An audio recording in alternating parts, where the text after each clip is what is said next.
speaking about ecoterrorism, its implications, and ways to combat it.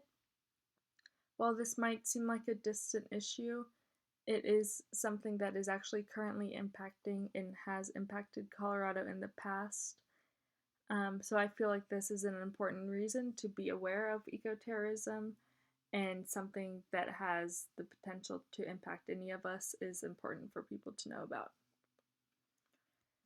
In order to understand eco-terrorists and eco-terrorism, you need to know the basics of them.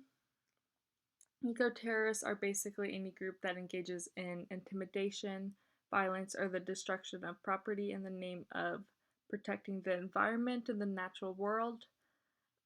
They feel that there is a need to act radically in order to create positive change for the environment.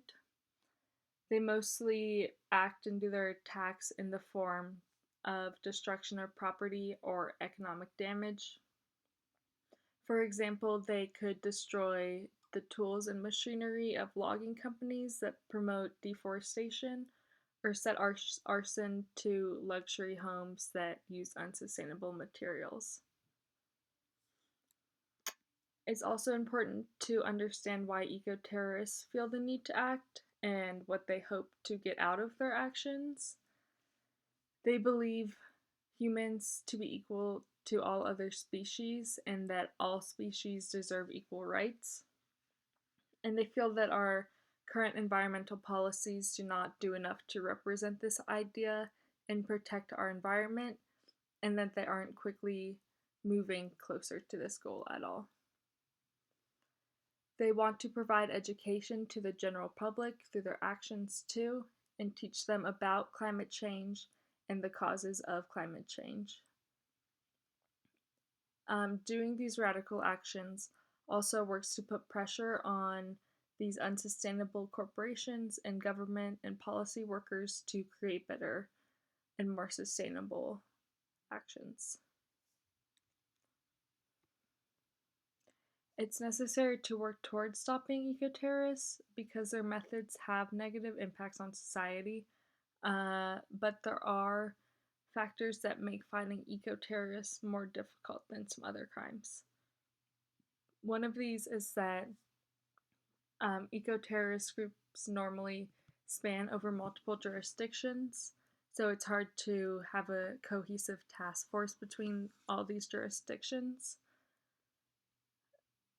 They also have a high potential to retaliate when being investigated, like by the FBI or the police, and they also carefully plan their attacks and consider risks that are associated with their attacks. Through my research, I was able to better understand eco-terrorists and think of ways to better combat eco-terrorism. I have a couple recommendations. One thing that I think will be important is to better understand why eco-terrorists act and have policymakers better understand this too, so that they will be able to make policies that satisfy eco-terrorists and diminish their need and feeling to act radically to help the environment. It will also be important for multiple law enforcement officers over multiple jurisdictions to work together. This will allow for a large enough task force that is necessary to combat eco-terrorism.